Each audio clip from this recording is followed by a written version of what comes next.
Seja bem-vindo a mais uma aula do nosso curso de grego online e mais uma aula a respeito do particípio, o adjetivo verbal da língua grega. Na aula de hoje nós estudaremos o particípio auristo. Entretanto, antes de continuar, eu quero desafiar você no seguinte: se você ainda não compreendeu bem e ainda não tem bastante familiaridade com o particípio presente, você deve voltar à lição sobre o particípio presente antes de seguir adiante no nosso curso, porque o particípio presente é fundamental, tanto para a formação do particípio futuro, quanto para a formação do particípio auristo, como nós veremos. Agora, se você já entendeu o particípio presente, já tem uma certa familiaridade com ele, aí então podemos continuar. Primeira coisa que nós precisamos relembrar ao estudar o particípio auristo é que o auristo, o tempo verbal auristo na língua grega, tem duas formas: o primeiro auristo e o segundo auristo. O primeiro auristo é aquele que é formado acrescentando a característica sa, sigma, alfa, a raiz do verbo. O segundo auristo é aquele que tem uma raiz diferente, é aquele que quando você decora o vocabulário, você precisa decorar a forma presente e também a forma do auristo, a forma da raiz no auristo, tanto para conjugá-lo como um auristo, seja do indicativo, seja do subjuntivo, quanto também para formar o particípio auristo, você precisa decorar essa raiz diferente. Vamos então começar estudando o primeiro auristo.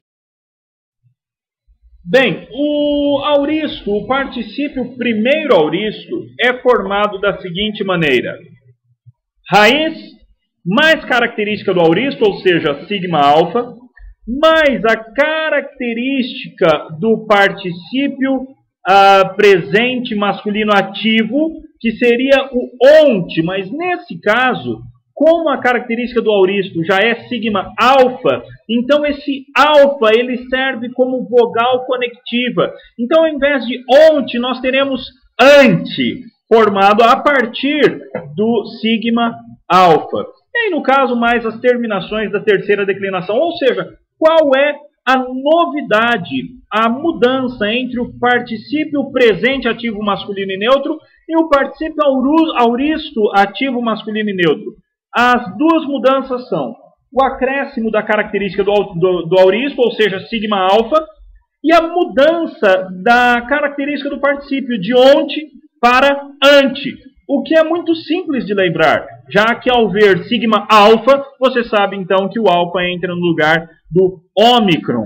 E no caso do particípio auristo ativo feminino, mesma mudança. Na verdade, é a mesma mudança com uma pequena diferença. Raiz mais característica do auristo, sigma alfa, mais característica do particípio feminino ativo, que é o sigma, mais as terminações da primeira declinação. No caso, note que a característica do particípio feminino, ao invés de us, ômicron, y, sigma, ficou simplesmente sigma.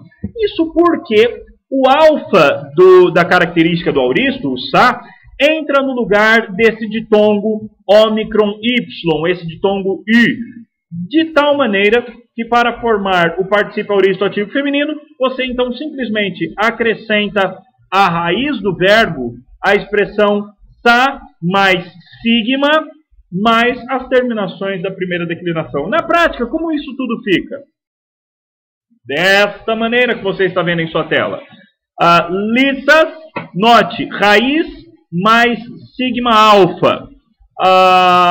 No genitivo isso fica bastante mais claro, né? Raiz mais o sigma alfa, mais a característica do particípio masculino ativo, o nt, ou o nital, mais o os, que é que tem a ver com a terceira declinação, são as terminações da terceira declinação, que nós decoramos como osia, esoncias. No caso do neutro, mesma coisa, raiz mais sigma alfa, mais nital, mais osia, esoncias. No caso do neutro seria os e a repetição do nominativo no acusativo. E no caso do feminino, raiz mais sigma alfa mais sigma, e note, este sigma é a característica do particípio feminino ativo. Particípio ativo feminino. A característica vai ficar simplesmente o sigma, já que o ditongo i cai e dá lugar ao alfa. E as terminações da primeira declinação, a, es, ei, an. E no caso do particípio primeiro auristo médio, nós temos raiz mais sigma alfa mais a característica do auristo médio, do particípio médio, que seria homem, mas nesse caso o ômicron cai em prol do alfa, mais as terminações da segunda declinação no masculino e neutro e da primeira declinação no feminino. De tal maneira que na prática o que nós temos é o seguinte: lissámenos, lissámeno, lissámeno, lissámenon. Note, raiz mais sigma alfa mais característica do particípio médio, que seria homem, mas no caso fica amen por causa do sigma alfa, e as terminações da segunda declinação no masculino e no neutro e da primeira declinação no feminino, que ficaria lissamene, lissamenes, lissamene, lissamenen. E o plural aionaisas, ou oi, ó nós us, oi, como nós usamos para decorar os plurais. E o particípio primeiro auristo passivo, como é que fica? No auristo nós também temos a forma média distinta da forma passiva. A forma passiva tem características próprias e são bastante parecidas com as características do futuro passivo. Então o que nós temos é a raiz mais o t, que é o θ mais epsilon, mais, no masculino e neutro, a característica deles, que seria o nital, mais as terminações da terceira declinação, osia, esoncias.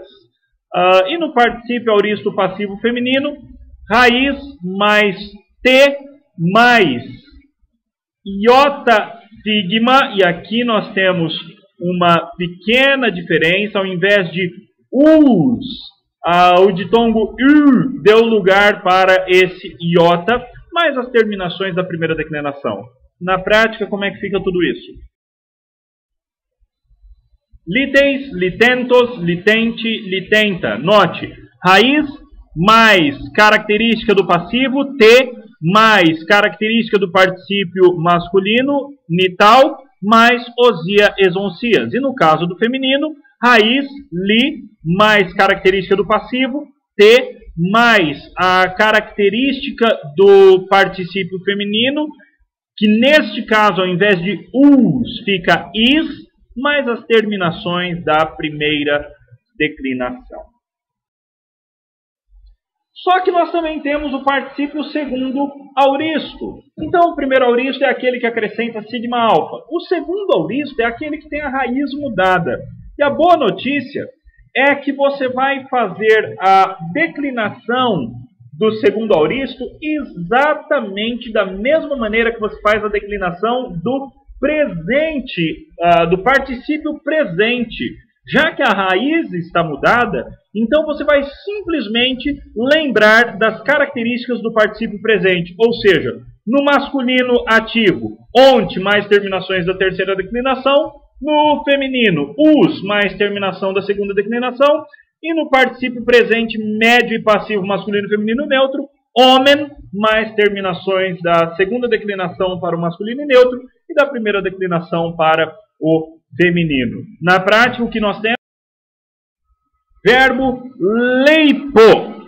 A raiz desse verbo no auristo vira simplesmente lip. Lip. E aí então você vai decliná-lo como se fosse um presente. Lipontos, liponte, liponta. Veja, raiz do segundo auristo mais característica do particípio ativo masculino ont mais terminações da terceira declinação. E no caso do feminino, a raiz, lip, mais característica do auristo feminino ativo, us, mais terminações da primeira declinação.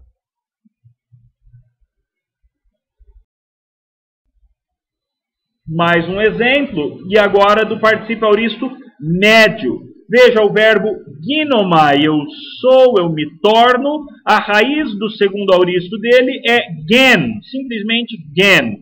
Então você acrescenta à raiz a característica homem, que é a característica do particípio auristo médio, tanto masculino quanto feminino quanto neutro, e as terminações da segunda declinação para o masculino e para o neutro, e da primeira declinação para o feminino. Resultado do masculino, genômenos, genômeno, genômeno, genômenon, e do feminino, genômene, genômenes, genômeno, genômenem. Eu espero que você tenha decorado bem as características do particípio presente, porque, como eu disse no começo dessa lição, tudo se define pelo particípio presente. Particípio presente. Se você ainda não tem ele bem claro na tua mente, volte àquela lição e a estude mais uma vez. Por hoje é isso. Até uma próxima lição.